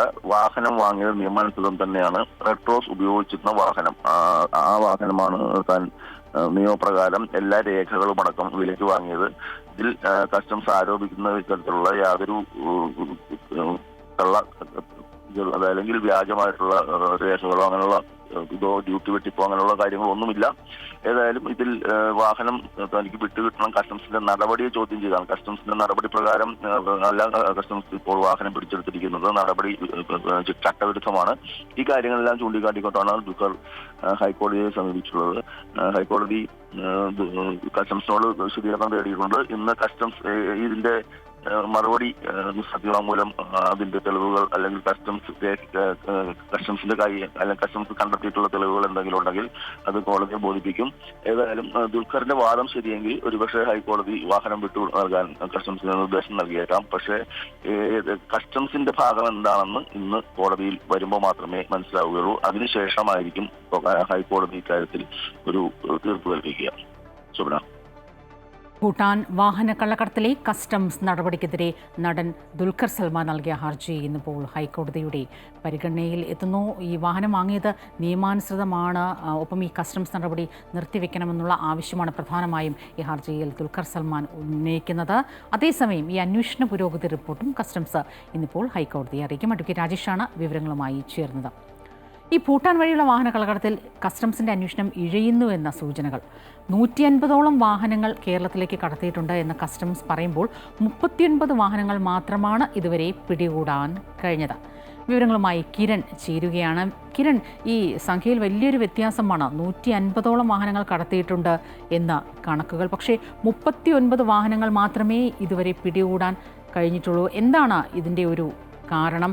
ഒപ്പം ഈ ആരുടെയൊക്കെ കയ്യിലാണോ ഈ വാഹനങ്ങളുണ്ട്, അല്ലെങ്കിൽ ഇതിൻ്റെ ഇടനിലക്കാർ, ഇതേക്കുറിച്ചുള്ള വിവരങ്ങളൊക്കെ കിട്ടിയിട്ടുണ്ടെങ്കിലും അവർ ഇനിയും കസ്റ്റഡിയിലെടുക്കാൻ കഴിയാത്തൊരു സാഹചര്യം എന്താണ്? സ്വപ്ന, ഭൂട്ടാനിൽ നിന്നുള്ള വാഹന കള്ളക്കടത്തിന്റെ അന്വേഷിക്കുന്നതിന്റെ ഭാഗമായി കസ്റ്റംസ് ആരംഭിച്ച ഓപ്പറേഷൻ നുങ്കൂർ അത് പാതി വഴിയിൽ മുടങ്ങുന്ന ഒരു സാഹചര്യമാണ് ഇപ്പോൾ കാണുന്നത്. ഈ കേരളത്തിലേക്ക് 150ഓളം വാഹനങ്ങൾ ഇത്തരത്തിൽ കടത്തിക്കൊണ്ടുവന്നിരുന്നതായിട്ടാണ് നേരത്തെ തന്നെ കസ്റ്റംസ് അറിയിച്ചിരുന്നത്. ഇതിന്റെ ഭാഗമായിട്ട് തന്നെ വ്യാപകമായിട്ടുള്ള അന്വേഷണങ്ങൾ നടത്തിയിരുന്നു. സംസ്ഥാന വ്യാപകമായി നടത്തിയ തെരച്ചിലിനെ തുടർന്ന് 39 വാഹനങ്ങളാണ് നിലവിൽ ഇപ്പോൾ പിടികൂടിയിരിക്കുന്നത്. എന്നാൽ മറ്റു വാഹനങ്ങളെ സംബന്ധിച്ചുള്ള കാര്യങ്ങളിൽ ഇപ്പോഴും അവ്യക്തത തുടരുകയാണ്. നേരത്തെ കസ്റ്റംസ് പറഞ്ഞിരുന്നത് ചില വാഹനങ്ങൾ ഇവരുടെ പരിശോധന തുടങ്ങിയതിന് പിന്നാലെ തന്നെ ഉടമസ്ഥർ പല സ്ഥലങ്ങളിലായിട്ട് ഒളിപ്പിച്ചിട്ടുണ്ട് എന്നുള്ളൊരു കാര്യമായിരുന്നു. ഈ വാഹനങ്ങൾ കണ്ടെത്തുന്നതിന് വേണ്ടി പോലീസിന്റെയും സഹായം തേടിയിട്ടുണ്ട് കസ്റ്റംസ് എന്നുള്ളൊരു കാര്യം കസ്റ്റംസ് അറിയിക്കുകയുണ്ടായിരുന്നു. എന്നാൽ പിന്നീട് പോലീസ് തന്നെ വ്യക്തമാക്കുന്നത് ഇവർ പരിശോധന തുടങ്ങിയ സാഹചര്യത്തിൽ സുരക്ഷയുമായി ബന്ധപ്പെട്ടുള്ള കാര്യത്തിൽ മാത്രമാണ് പോലീസിന്റെ സഹായം തേടിയിട്ടുള്ളത്. മറ്റ് വാഹനങ്ങൾ കണ്ടെത്തുന്നതിന് വേണ്ടിയുള്ള സഹായം ഒന്നും തന്നെ പോലീസിനോട് ആവശ്യപ്പെട്ടിട്ടില്ല എന്നുള്ളൊരു കാര്യമാണ് കഴിഞ്ഞ ദിവസം കൊച്ചി സിറ്റി പോലീസ് കമ്മീഷണർ തന്നെ വ്യക്തമാക്കിയത്. ഏതായാലും പ്രമുഖരുടെ കൈവശം തന്നെയാണ് ഈ വാഹനങ്ങളുള്ളത്. നടൻ ദുൽഖർ സൽമാന്റെ കൈവശമുള്ള 4 വാഹനങ്ങളായിരുന്നു ഇത്തരത്തിൽ സംശയ മേഖലയിൽ ഉണ്ടായിരുന്നത്. ഇതിൽ 3 വാഹനങ്ങൾ കണ്ടെത്തുകയും ചെയ്തിരുന്നു. എന്നാൽ മറ്റൊരു വാഹനം, ഇത് നിസാൻ പെട്രോൾ വാഹനമാണ്. ആ വാഹനം എവിടെ എന്ന് കണ്ടെത്തുന്നതിന് വേണ്ടിയുള്ള പരിശോധന തുടരുന്നു എന്നുള്ളൊരു കാര്യം മാത്രമാണ് ഇപ്പോൾ കസ്റ്റംസ് പറയുന്നത്. ഇതിനിടയിൽ തന്നെ ദുൽഖർ സൽമാൻ നേരത്തെ കസ്റ്റഡിയിൽ എടുത്തിട്ടുള്ള തന്റെ വാഹനങ്ങൾ വിട്ടുകിട്ടണമെന്ന് ആവശ്യപ്പെട്ടുകൊണ്ട് ഹൈക്കോടതിയെയും സമീപിച്ചിട്ടുണ്ട്. ഈ കാര്യങ്ങളും കോടതിയുടെ പരിഗണനയിൽ ഇരിക്കുകയാണ്. ഏതായാലും ഈ ഇതുമായി ബന്ധപ്പെട്ട് നേരത്തെ 2 പേരെ ചോദ്യം ചെയ്തിരുന്നു. അത് അമിത് ചക്കാലക്കലിനെ, ഒപ്പം തന്നെ കൊച്ചി മരത്തിൽ നിന്ന് കണ്ടെത്തിയ വാഹനത്തിന്റെ ഉടമയായിട്ടുള്ള മാഹിൻ അൻസാരിയായിരുന്നു. ഈ 2 പേരെയും ചോദ്യം ചെയ്തതിൽ നിന്നാണ് ഈ ഇടനിലക്കാരായി പ്രവർത്തിച്ചിരുന്ന സംഘത്തെക്കുറിച്ച് വിവരങ്ങൾ ലഭിച്ചത്. മാഹിനിൽ നിന്ന് കൂടുതൽ വിവരങ്ങൾ തന്നെ ഈ ഇടനിലക്കാരെ സംബന്ധിച്ച് ലഭിക്കുകയുണ്ടായിരുന്നു. നേരത്തെ കസ്റ്റംസ് പറഞ്ഞിരുന്നത് കേരളത്തിലേക്ക് വാഹനം എത്തിച്ചത് കോയമ്പത്തൂരിൽ നിന്നുള്ള സംഘമെന്നായിരുന്നു. എന്നാൽ അതിനു പുറമെ ഡൽഹി കേന്ദ്രീകരിച്ചും സംഘം പ്രവർത്തിക്കുന്നുണ്ട് എന്നുള്ള വിവരമൊക്കെ കിട്ടിയത് ഈ മാഹിനെ ചോദ്യം ചെയ്തതിനായിരുന്നു. പിന്നീട് കസ്റ്റംസ് തന്നെ ഡൽഹിയിലേക്ക് പോകുമെന്നും സംസ്ഥാനത്തിന് പുറത്തേക്കും അന്വേഷണം വ്യാപിപ്പിക്കുമെന്നൊക്കെ അറിയിച്ചിരുന്നതാണ്. എന്നാൽ ഇപ്പോൾ ഈ അന്വേഷണം ഇഴയുന്ന ഒരു സാഹചര്യം തന്നെയാണ് ഉള്ളത്. തീർച്ചയായും അങ്ങനെ തന്നെയാണ് മനസ്സിലാക്കേണ്ടത്. കിരണിന്റെ റിപ്പോർട്ടിൽ നിന്ന് 150ഓളം വാഹനങ്ങൾ കടത്തി 39 വാഹനങ്ങൾ മാത്രമാണ് ഇപ്പോൾ പിടികൂടാൻ സാധിച്ചത്. ഈ സൂചിപ്പിച്ചതുപോലെ ഒരുപക്ഷെ വാഹന ഉടമകൾ ഇതൊക്കെ ഒളിപ്പിച്ചേക്കാം എന്ന് തന്നെയാണ് കസ്റ്റംസിന്റെ ഒരു നിഗമനം. കിരണാണ് വിവരങ്ങളുമായി ചേർന്നത്. ഒരു ഇടവേളയ്ക്ക് ശേഷം പാലക്കാട് പൊതുപരിപാടികളിലും മറ്റും സജീവമാവുകയാണ് രാഹുൽ മാങ്കൂട്ടത്തിൽ MLA. പാലക്കാട് ബംഗളൂരു KSRTC ബസിന്റെ ഫ്ളാഗ് ഓഫ് കർമ്മമാണ് രാഹുൽ നിർവഹിച്ചത്. പാലക്കാട് KSRTC ബസ് സ്റ്റാൻഡിൽ വെച്ചായിരുന്നു ചടങ്ങ്. വിവാദങ്ങൾക്ക് ശേഷം ഇതാദ്യമായാണ് രാഹുൽ പൊതുപരിപാടിയിൽ പങ്കെടുക്കുന്നത്. രാഹുലിനെ പൊതുപരിപാടികളിൽ പങ്കെടുപ്പിക്കില്ലെന്ന് BJPയും DYFIയും നേരത്തെ പ്രഖ്യാപിച്ചിരുന്നു. മാധ്യമങ്ങളെ പോലും അറിയിക്കാതെയായിരുന്നു ഇന്നലെ രാത്രി രാഹുൽ ഫ്ളാഗ് ഓഫ് കർമ്മം നിർവഹിച്ചത്. ഒരു MLAയുടെ ഗതികേടെ അതാണ് ആലോചിക്കുന്നത്. അതിർത്തി കാക്കുന്ന സൈന്യത്തിന്റെ കരുത്ത് വർദ്ധിപ്പിക്കാൻ AK-630 വ്യോമ പ്രതിരോധ തോക്കുകൾ എത്തുന്നു. വിശദമായ രൂപരേഖ തയ്യാറാക്കാൻ advanced weapon and equipment India ലിമിറ്റഡിനെ ചുമതലപ്പെടുത്തി. ആഗസ്റ്റ് 15 ചെങ്കോട്ടയിലെ സ്വാതന്ത്ര്യദിന പ്രസംഗത്തിൽ പ്രധാനമന്ത്രി നരേന്ദ്രമോദി ഒരു സുപ്രധാന പ്രഖ്യാപനം നടത്തി. അതിർത്തികൾ സുരക്ഷിതമാക്കാനും പ്രതിരോധശേഷി വർദ്ധിപ്പിക്കാനും ലക്ഷ്യമിട്ടുള്ള മിഷൻ സുദർശൻ ചക്ര. 2035 तक मैं ये राष्ट्रीय सुरक्षा कवच का विस्तार करना चाहता हूं, मजबूती देना चाहता हूं. आधुनिक बनाना चाहता हूं। और इसलिए भगवान श्री कृष्ण से प्रेरणा पा करके हमने श्री कृष्ण का जो सुदर्शन चक्र था, उस सुदर्शन चक्र की राह को चुना है। अब देश सुदर्शन चक्र मिशन लॉन्च करेगा। പ്രഖ്യാപനം നടത്തി 2 മാസത്തിനകം അവ പ്രവൃത്തി പഥത്തിലേക്ക് എത്തുകയാണ്. ഒരു സമഗ്ര സുരക്ഷാ കവചമായി പ്രവർത്തിക്കുന്ന മിഷൻ സുദർശൻ ചക്ര 10 വർഷത്തിനകം അതിന്റെ പൂർണ്ണതോതിൽ സജ്ജമാകുമെന്നാണ് പ്രതീക്ഷിക്കുന്നത്. ഇസ്രായേലിന്റെ അയൺ ഡോമിന്റെ മാതൃകയിലുള്ള സംവിധാനമാണ് തയ്യാറാകുന്നതെന്നാണ് സൂചന. പദ്ധതിയുടെ ഭാഗമായി 6 AK-630 വ്യോമ പ്രതിരോധ തോക്കുകൾ വാങ്ങാനുള്ള നടപടികൾ തുടങ്ങിക്കഴിഞ്ഞു. മിനിറ്റിൽ 3000 വെടിയുണ്ടകൾ പായിക്കാൻ ശേഷിയുള്ള 30 mm multi barrel mobile air defence gun സിസ്റ്റമാണ് ആദ്യഘട്ടത്തിൽ സ്ഥാപിക്കുന്നത്. 4 കിലോമീറ്റർ വരെ പ്രഹര ദൂരപരിധി ലഭിക്കുന്ന ഈ തോക്കുകൾ ഒരു ട്രെയിലറിൽ ഘടിപ്പിക്കുകയും ഉയർന്ന മൊബിലിറ്റിയുള്ള വാഹനം ഉപയോഗിച്ച് നീക്കുകയുമാണ് ചെയ്യുക. എല്ലാ കാലാവസ്ഥയിലും ഉപയോഗിക്കാവുന്ന electro optical fire control system വഴിയായിരിക്കും നിയന്ത്രണം. ഓപ്പറേഷൻ സിന്ധു സൈനിക നീക്കത്തിനിടെ അതിർത്തി പങ്കിടുന്ന സംസ്ഥാനങ്ങളിലെ ജനവാസ മേഖലകൾ, ആരാധനാലയങ്ങൾ എന്നിവയ്ക്ക് നേരെ പാകിസ്ഥാൻ ഡ്രോൺ മിസൈൽ ആക്രമണങ്ങൾ നടത്തിയിരുന്നു. ഇങ്ങനെയുള്ള ആക്രമണങ്ങൾ തടയുകയാണ് ലക്ഷ്യം. അന്ന് പാകിസ്ഥാൻ ലക്ഷ്യം വെച്ച അതിർത്തി പ്രദേശങ്ങളിലായിരിക്കും പ്രതിരോധ സംവിധാനം വിന്യസിക്കുക. ആളില്ലാ വിമാനങ്ങൾ, റോക്കറ്റ്, ആർട്ടിലറി, മോർട്ടാർ എന്നിവയിൽ നിന്നുള്ള ഭീഷണി തടയുന്നതിനാണ് ഈ ആയുധം ഉപയോഗിക്കുക. News desk, Amrita News. വീട് നിർമ്മാണം പൂർത്തിയാക്കാൻ പണമില്ലാതിരുന്ന വീട്ടമ്മമാർക്ക് ഭാഗ്യദേവതയുടെ കടാക്ഷം. കേരള ഭാഗ്യക്കുറിയുടെ ഓണം ബെമ്പ് 3ാം സമ്മാനമായ 50 ലക്ഷം രൂപയ്ക്കാണ് പൂഞ്ഞാർ പയ്യാനിത്തോട്ടം സ്വദേശിനികളായ 5 വീട്ടമ്മമാർ അർഹരായത്. ഇവരിൽ 2 പേരുടെ വീട് നിർമ്മാണം നടന്നുവരികയും 2 പേർ വീട് നിർമ്മിക്കാൻ സ്ഥലം അന്വേഷിച്ചിരിക്കുകയുമാണ് ലോട്ടറി അടിച്ചത്. കോട്ടയം പൂഞ്ഞാർ പയ്യാനിത്തോട്ടത്തെ സൂര്യ കുടുംബശ്രീയിലെ അംഗങ്ങളായ 5 വീട്ടമ്മമാരെ തേടിയാണ് ഇത്തവണ കേരള ഭാഗ്യക്കുറിയുടെ ഓണം ബമ്പറിന്റെ 3ാം സമ്മാനം എത്തിയത്. സാലി സാബു, രമ്യ അനൂപ്, ഉഷ മോഹിനി, ഉഷ സാബു, സൗമ്യ എന്നിവരാണ് ആ ഭാഗ്യശാലികൾ. സൗമ്യ, രമ്യ, ഉഷ, സാലി എന്നിവർക്ക് PMAY പദ്ധതി പ്രകാരം വീട് അനുവദിച്ചിരുന്നു. സൗമ്യയുടെയും രമ്യയുടെയും വീട് നിർമ്മാണം നടന്നു വരികയാണ്. ഫണ്ട് ലഭിക്കാത്തതിനെ തുടർന്ന് വീട് നിർമ്മാണം മുടങ്ങിയിരിക്കെയാണ് ഭാഗ്യം തേടിയെത്തുന്നത്. വാഹനം വിറ്റ് വീട് നിർമ്മാണം പൂർത്തീകരിക്കാനുള്ള ആലോചനയിലായിരുന്നു രമ്യയുടെ കുടുംബം. നമ്മുടെ വീട് പണി നടക്കുമായിരുന്നു. പണി മുന്നോട്ട് പോകാൻ കിട്ടിയത് ദൈവത്തിന്റെ അനുഗ്രഹം. വണ്ടി വിൽക്കാൻ പോവുമായിരുന്നു. ഞങ്ങളത് പ്ലാൻ ഇട്ടായിരുന്നു. വണ്ടി കൊടുക്കണ്ട എന്ന് ഞാൻ പറഞ്ഞു. പക്ഷേ ചേട്ടായി, നമ്മുടെ വീട് പണി പൂർത്തിയായി, നമുക്കൊരു കുഞ്ഞു വീടാണ്, കുഞ്ഞു വീടിൽ നിന്ന് ഇങ്ങോട്ട് മാറിയാൽ മതി എന്നുള്ള ഇതിലാണ്. PMAY പദ്ധതിയിൽ ഉൾപ്പെട്ടെങ്കിലും ഉഷ, സാലി എന്നിവർക്ക് വീട് നിർമ്മാണത്തിന് അനുയോജ്യമായ സ്ഥലം ലഭിക്കാത്തതിനാൽ നിർമ്മാണം ആരംഭിച്ചിട്ടില്ല. 100 രൂപ വീതം പിരിവിട്ടെടുത്ത ടിക്കറ്റിന് 50 ലക്ഷം കിട്ടിയപ്പോൾ 5 പേരുടെയും സന്തോഷത്തിന് അതിരില്ല.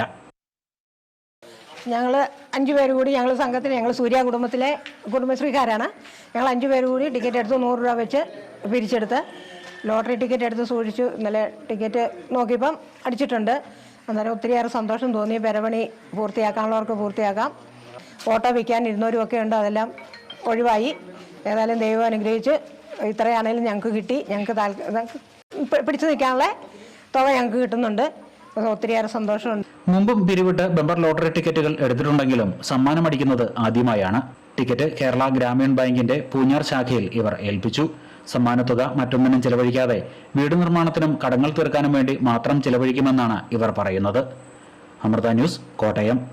വിപണി വിലയിരുത്തലാണ് ധനകാര്യ ഓഹരി വിദഗ്ധൻ കെ ദിലീപ് ചേരുകയാണ്. ഗുഡ് മോർണിംഗ് കേരളത്തിനൊപ്പം ശ്രീ ദിലീപ്, സ്വാഗതം. ഗുഡ് മോർണിംഗ് കേരളത്തിലേക്ക്. എങ്ങനെയാകും ഇന്ന് വിപണിയിലെ നീക്കങ്ങൾ? ഇന്ന് നേട്ടത്തിൽ തന്നെയായിരിക്കും വ്യാപാരം തുടങ്ങുക. കഴിഞ്ഞ ആഴ്ചയിൽ ഇതുപോലെ നേട്ടം നിലനിൽക്കുമെന്ന് തന്നെയാണ് കരുതുന്നത്. ഒട്ടേറെ ഘടകങ്ങൾ കഴിഞ്ഞ ആഴ്ച വിപണിയെ സ്വാധീനിക്കാനുണ്ടായിരുന്നു. അതിലേറ്റവും പ്രധാനപ്പെട്ടത് റിസർവ് ബാങ്ക് രാജ്യത്തിൻ്റെ വളർച്ച അനുമാനം ഉയർത്തിയതാണ്. ഒപ്പം തന്നെ രാജ്യത്തിൻ്റെ വാഹന വിൽപ്പനയിൽ ഉണ്ടായിട്ടുള്ള വർധനവ്, ആഗോള തലത്തിൽ US ഫെഡറൽ റിസർവോടെ പലിശ നിരക്കുകൾ കുറച്ചത്, എണ്ണവിലയിലുണ്ടായിട്ടുള്ള ഇടിവ്, ഇതെല്ലാം വിപണിയെ മുന്നോട്ട് നയിക്കുന്നതിൽ കഴിഞ്ഞ ആഴ്ച വളരെ അനുകൂലമായ ഒരു സ്വാധീനം ഉണ്ടാക്കുന്നതിലും സഹായിച്ചിരുന്നു. ഈ ഘടകങ്ങളൊക്കെ നിലനിൽക്കുകയും ഒപ്പം തന്നെ US വ്യാപാര ബന്ധത്തിൽ ഏതെങ്കിലും തരത്തിലുള്ള ഒരു നീക്കുപോക്കുകൾക്ക് സാധ്യത ഉണ്ടാവുകയാണെങ്കിൽ അതും ഈ വരുന്ന ഒരാഴ്ച വിപണിയെ സ്വാധീനിക്കും. ഇനി ആഭ്യന്തര തലത്തിൽ വിപണിയെ സ്വാധീനിക്കുക കമ്പനികളുടെ പ്രവർത്തന ഫലങ്ങളാണ്. ഒക്ടോബർ 9-ാം തീയതി മുതൽ കമ്പനികളുടെ പ്രവർത്തന ഫലങ്ങൾ വന്നു തുടങ്ങും. TCSന്റെ പ്രവർത്തന ഫലമാണ് ആദ്യം പ്രതീക്ഷിക്കുന്നത്. ആ പ്രവർത്തന ഫലങ്ങൾ മികച്ചതാവുകയാണെങ്കിൽ അതും വിപണിയെ സ്വാധീനിക്കും. പ്രത്യേകിച്ചും IT മേഖലയിൽ ഇപ്പോൾ നിലനിൽക്കുന്ന നേരിയ ഒരു അനിശ്ചിതത്വം ഏത് തരത്തിലായിരിക്കും വരും പാദത്തിൽ IT മേഖലയെ സ്വാധീനിക്കുക എന്നുള്ള കമ്പനിയുടെ നിരീക്ഷണം വളരെ പ്രധാനപ്പെട്ട ഘടകമായിരിക്കും. കാരണം കഴിഞ്ഞ കുറച്ച് നാളുകളായി IT മേഖലയിൽ വലിയൊരു വിൽപ്പന തുടരുക തന്നെയാണ്. അതുകൊണ്ട് തന്നെ ഇത് ഒരു പ്രധാനപ്പെട്ട ഘടകം തന്നെയായിരിക്കും. മറ്റൊന്ന്, വിദേശ നിക്ഷേപ സ്ഥാപനങ്ങളുടെ നിലപാടുകളാണ്. കഴിഞ്ഞ കുറേ ദിവസങ്ങളായി വിദേശ നിക്ഷേപ സ്ഥാപനങ്ങൾ വിപണിയിൽ അറ്റ വിൽപ്പനയിൽ തന്നെയാണ്. അവരുടെ നിലപാടുകളും വിപണിയുടെ മുന്നോട്ടുള്ള നീക്കത്തിൽ ഇനി നിർണായകമായിരിക്കും. എന്തായാലും വളരെ ഉയർന്ന തോതിലെ കയറ്റിറക്കങ്ങൾ വിപണിയിൽ പ്രതീക്ഷിക്കണം. ഒപ്പം തന്നെ ആഗോള സാഹചര്യങ്ങൾ മെച്ചപ്പെട്ടു നിൽക്കുന്ന ഒരു സാഹചര്യത്തിൽ ആഭ്യന്തര തലത്തിൽ ഉണ്ടായേക്കാവുന്ന ഏതെങ്കിലും തരത്തിലുള്ള പരിഷ്കാരങ്ങൾ വിപണിക്ക് അനുകൂലമായി വരുന്നതും വരും ദിവസങ്ങളിൽ വിപണിയെ സ്വാധീനിക്കാൻ സഹായകമാകും. എന്തായാലും ഇന്ന് നേട്ടത്തെ തന്നെയായിരിക്കും വ്യാപാരം തുടങ്ങുക. നന്ദി ശ്രീ ദിലീപ്. നമുക്ക് വിജയത്തിൻ്റെ സംസ്കാരം വേണം. ഏത് പ്രതികൂല സാഹചര്യത്തിലും വിജയിക്കാൻ കഴിയുമെന്ന ഒരു വിശ്വാസം വേണം. നമ്മളെ പിന്നോട്ട് വലിക്കുന്ന എല്ലാ അവസ്ഥകളെയും ഒഴിവാക്കി ഒരു പോസിറ്റീവ് അന്തരീക്ഷം നമുക്ക് ചുറ്റും ഒരുക്കിയെടുക്കേണ്ടത് അത്യാവശ്യമാണ്. ഇക്കാര്യങ്ങൾ വ്യക്തമാക്കുകയാണ് അമൃത ന്യൂസിൻ്റെ ഗെയിം ചേഞ്ചർ എന്ന സെഗ്മെൻറ്റിലൂടെ മോട്ടിവേഷണൽ സ്പീക്കർ കൂടിയായ ശ്രീധർ S. പിള്ള.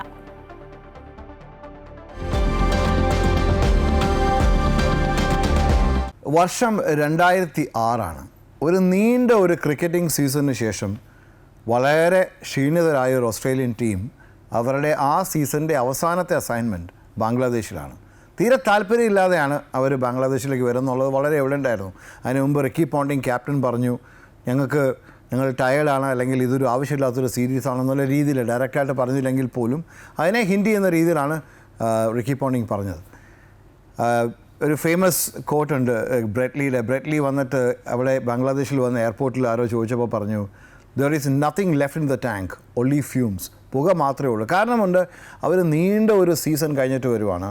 അവർ സൗത്ത് ആഫ്രിക്കയിൽ ഒരു വളരെ ടൈറ്റായിട്ടുള്ളൊരു 1 ഡേ സീരീസ്, അതിന് മുമ്പ് ഒരു ടെസ്റ്റ് സീരീസ് ജയിച്ചെങ്കിലും 1 ഡേ സീരീസ് വളരെ ക്ലോസ് ആയിരുന്നു.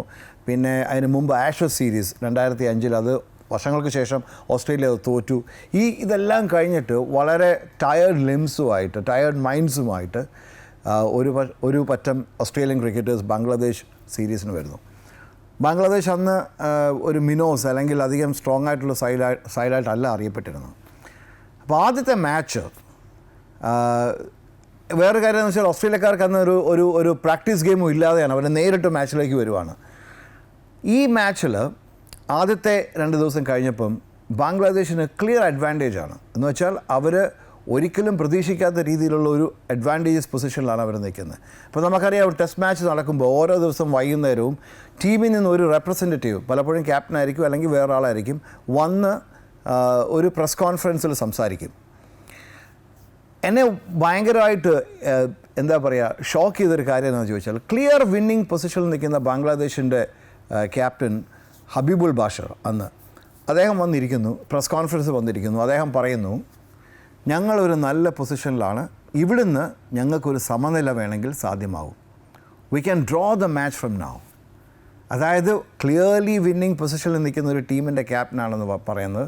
If you continue to play well, we can draw this match. അദ്ദേഹം പോയി കുറച്ച് കഴിഞ്ഞതിന് ശേഷം ഓസ്ട്രേലിയൻ ക്രിക്കറ്റ് ടീമിൻ്റെ റെപ്രസെൻറ്റേറ്റീവായിട്ട് വന്നത് ആഡം ഗിൽക്രിസ്റ്റാണ്, wicket keeper batsman.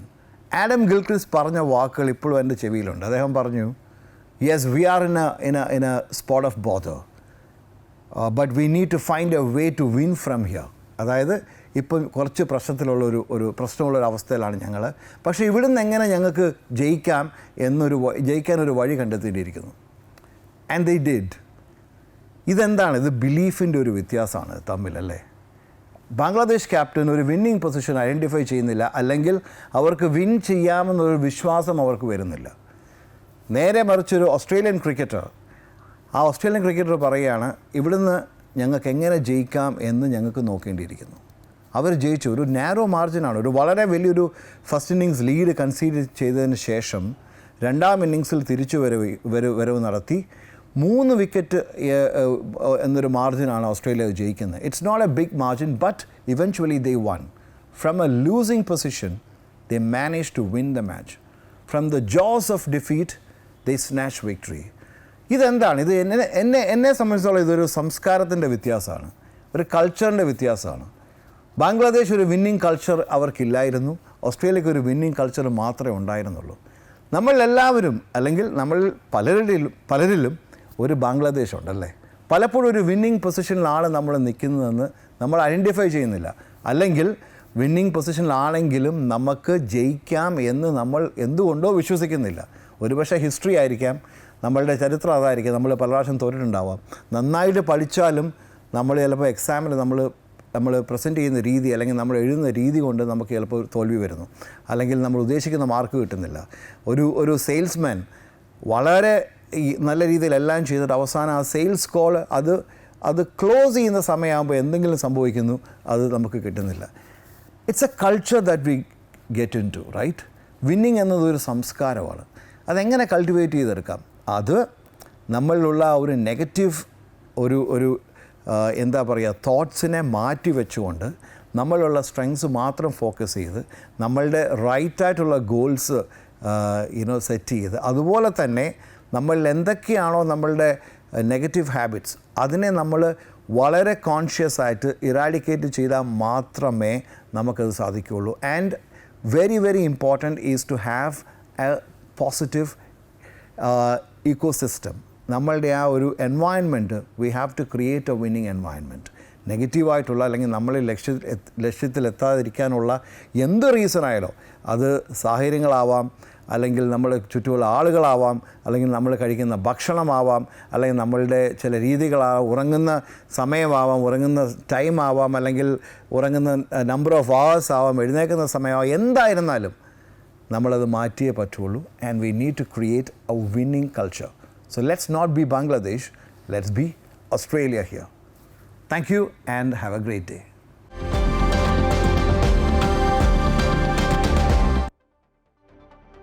Kasaragod Kumbla government സ്കൂളിൽ മുടങ്ങിയ മൈം ഷോ ഇന്ന് ഉച്ചയ്ക്ക് നടക്കും.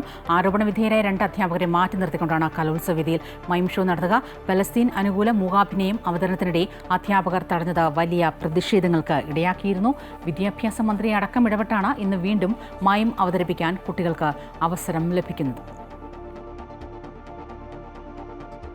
തൃശൂർ പൂങ്കുന്നത്തെ ATM കവർച്ചാശ്രമത്തിൽ പ്രതിപിടിയിൽ. പേരാമംഗലം സ്വദേശി ജിൻഡോയാണ് പിടിയിലായത്. ഇന്ന് പുലർച്ചെ തൃശൂർ കുരിയച്ചിറയിലെ അക്കര ജ്വല്ലറിയിൽ കവർച്ച നടത്തുന്നതിനിടെയാണ് പ്രതിയെ പിടികൂടിയത്. ജ്വല്ലറി കവർച്ച ചെയ്യുന്നതിനിടെ ഉദ്യോഗസ്ഥന്റെ വീട്ടിൽ സന്ദേശം ലഭിക്കുകയായിരുന്നു. ഇതോടെ വിവരം പോലീസിനെ അറിയിച്ചു. പോലീസ് എത്തി ഇയാളെ കൈയോടെ പിടികൂടി. പ്രതി കവർച്ച നടത്തിയത് സാമ്പത്തിക ബാധ്യത തീർക്കാനെന്നാണ് പോലീസ് പറയുന്നത്.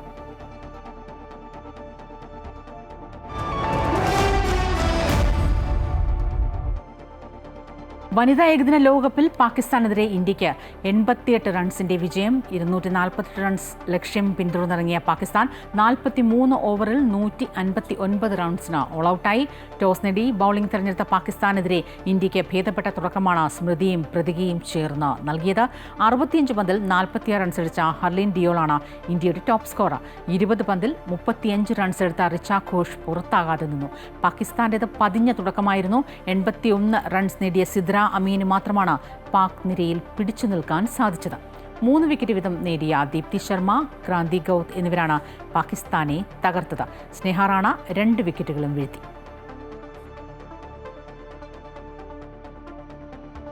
സ്പാനിഷ് ഫുട്ബോൾ ലീഗിൽ നിലവിലെ ചാമ്പ്യന്മാരായ ബാഴ്സലോണയെ തകർത്ത സെവിയ 1-4 ഗോളുകൾക്കാണ് സെവിയ ജയിച്ചത്.